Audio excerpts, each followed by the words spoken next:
Now call on Sarah Boyack, 4 minutes, please. Thank you, Presiding Officer. I think this has been an excellent debate, and I do think the motion captures the spirit where a lot of our constituents are at the moment. It reflects the change that's happening in the world that we're living in. Energy supply and energy costs are absolutely fundamental to our communities and our society as we move forward. And where people have a stake in renewables, the attitudes are very positive, and members have talked with pride across the chamber about communities they know and understand, whether it's Egg, Fintry, Gia, Aberdeen. People understand the power of local production and they understand the benefits that come, and that transforms their attitudes, and we should use that. The problem we've got is that in terms of the cost of energy, it is hugely expensive and it's not going to get cheaper, and the 6 big companies hold sway over the cost that we all pay. You only need to see the appetite for change expressed in the Which magazine. They've had over 200,000 people signed up to their Switch campaign to try and get a better deal for people. And it is an issue that we can act on. So I think it would be a great pity if that element of Patrick Harvey's motion was to be rejected today, because I think there is a potential role for local authorities. Dundee Labour, as I say, are campaigning on it. And it's up to the local authorities to take that decision about risk. I think it would be good to help them in that process, because fuel poverty scars far too many households in this country. A third of our households are currently living in fuel poverty.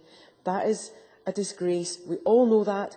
This motion gives us an agenda to try and tackle that. It is a crisis. Citizens Advice Scotland called that, and I believe they're right. It needs political action, because 80% of the houses that will be there in 2050, when we need to make our 80% carbon reduction targets, 80% of those houses are built already.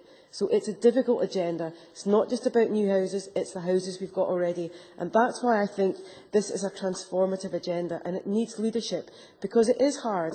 It is about community, collectivising, pulling people together. And I believe that if the Scottish Government was to put the same effort into promoting community, city-based, town-wide schemes as they put into the big-scale renewables, I think they could make a huge difference.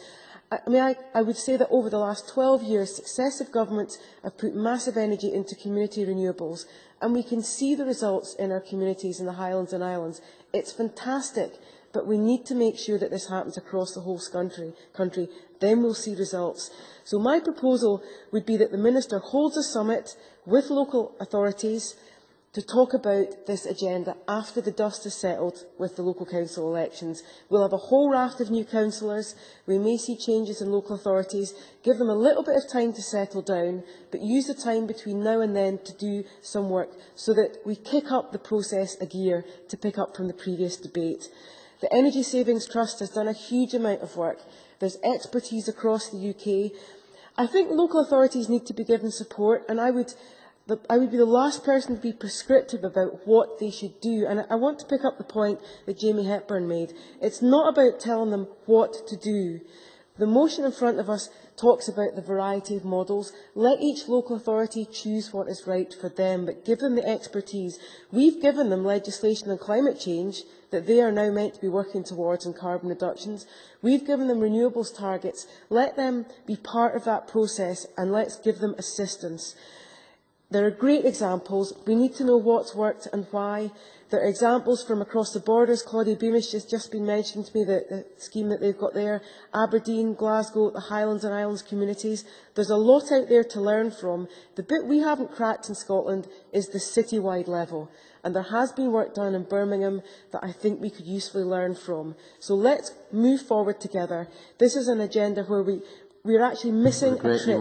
There are jobs that could be created. Both Mark Griffin and John Park have mentioned that. Let's work with the FE sector, the building sector, and look at trades and skills. There's something for everyone in this, and I hope the Minister will take a lead on it. Thank you.